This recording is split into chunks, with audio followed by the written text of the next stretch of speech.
Sometimes you look at your hair and think, if only it was longer, then maybe you'd finally be doing something right. You don't think about your hair being fuller. You don't think about your hair being healthier. You just think about your hair being longer. Length is a bonus. Health is the foundation. And foundations are not flashy, but they hold everything together. Somewhere along the way, we were taught that length equals success in the natural hair journey. If your hair isn't touching your bra strap, if it's not swinging when you turn your head, if it's not giving the wow, what do you use vibe, then maybe, just maybe, you are failing. It might feel uncomfortable sometimes, but some of the longest hair you see online, it's not the healthiest hair. And some of the healthiest hair never looks long at all. In quotes, they don't look long at all, but when you stretch that hair, it is very, very long. Today I want us to have a real crowned conversation. No rules, no shame, no comparison, just the truth. Because length is not the ultimate measure of good natural hair. And by the end of this episode, I promise you'll never look at your hair journey the same way you've been looking at it again. So welcome to Crowned Conversations, where we always talk about healthy hair, and my goal is always healthy hair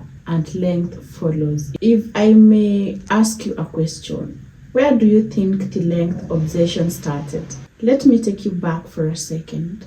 Most of us didn't grow obsessed with healthy hair. We grew up obsessed with length. In school, for instance, the girl with the longest hair was always admired. In salons, inafika wapi? Where does it reach? That was always the first question. And even today, when you go to the salon, you never miss that question. If you are not asked the question, you will hear someone else being asked that question. On social media, fast hair growth challenges are everywhere.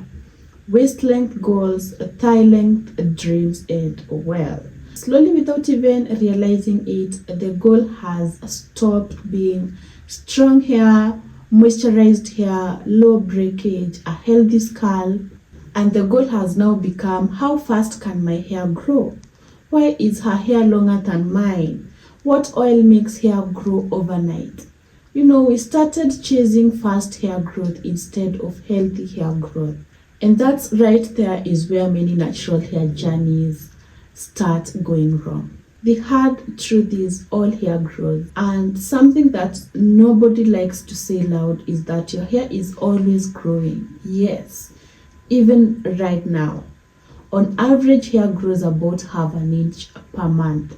That's biology, that's science. That's not motivation though, that's a fact. So when someone says my hair doesn't grow, what they usually mean is my hair doesn't retain length. And length retention has nothing to do with how fast your hair grows, and everything to do with how healthy your hair is. Breakage is the real enemy.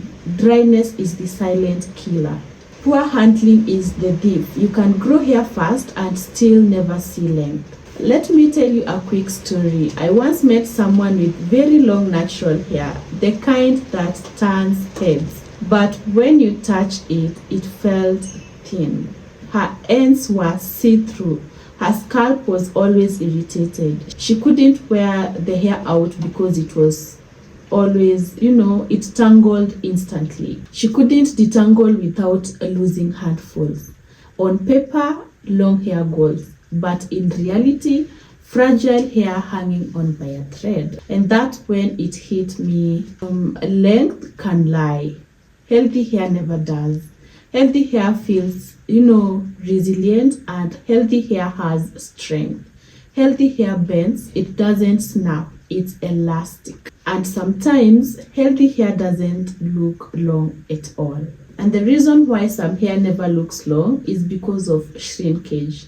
And this is something we don't talk about enough. Shrinkage is not your enemy. Shrinkage is a sign of healthy, hydrated hair. Coily hair can shrink up to 70%, and that means what looks short, in quotes, could actually be shoulder length or even longer than that.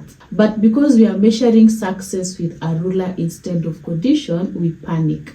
We try to overstretch it and stretch it. In the process, it becomes thin, we manipulate it, we overstyle it. We chase length instead of listening to what the hair needs, and the more you fight shrinkage, the more breakage you create. Now, what are the signs of good, healthy hair? Let me shift the conversation. If length is not the ultimate measure, then what is the ultimate measure of healthy hair? What actually matters is moisture retention. Does your hair stay soft beyond wash day? Are you following the right moisture method for your hair type to retain that moisture? Low breakage. Are your ends staying full? Elasticity. Does your hair stretch and bounce back? Scalp health. No itching, no flakes, no soreness. Clean scalp. Consistency. Simple routines you can actually maintain. Good natural hair is not dramatic, it's consistent. It's not about 10 products, it's about listening and understanding your hair. And the women that have truly long hair, they didn't rush, they didn't panic, they didn't chase every trend. They focused on the health of their hair first, and then length followed quietly. Actually, there are some fast hair growth myths that we need to let go of if you want healthy hair. There is no oil that makes your hair grow overnight. Use the light oil for your hair porosity and the oil will work for you. Consistency is what matters. There is no cream that overrides genetics. There is no shortcut to long healthy hair. What does help is clean scalp, low manipulation, protective styling done right, moisture, and also sealing that moisture so that you can be able to have your hair moisturized for a long time, and also time, patience, and understanding the seasons of your hair. Is your hair in the sprouting stage? Is the hair in the resting stage? Fast hair growth content looks exciting, but sustainable hair growth is boring, and that's why it works. What if your hair is doing well? What if your hair isn't behind? What if this length you are at is actually your hair being healthy for the first time? What if the pose you're frustrated about is your hair recovering from years of stress so that it can start to sprout again? What if the goal isn't longer hair right now, but stronger hair? Sometimes your hair doesn't need a product, it needs patience. Let me say this gently, your hair doesn't need to prove itself by length. Your hair is worthy at every stage. Whether it is the shoulder length, is it the waist length stage, stretched or even shrunken. Length is just a bonus. Health is the foundation, and foundations are not flashy, but they hold everything together. Always remember, length is not the goal, healthy hair is the goal, and healthy hair always wins in the long run. This has been a crowned conversation moment. Thank you for watching. Subscribe, like this video, and let's engage in the comment section down below. See you in my next video.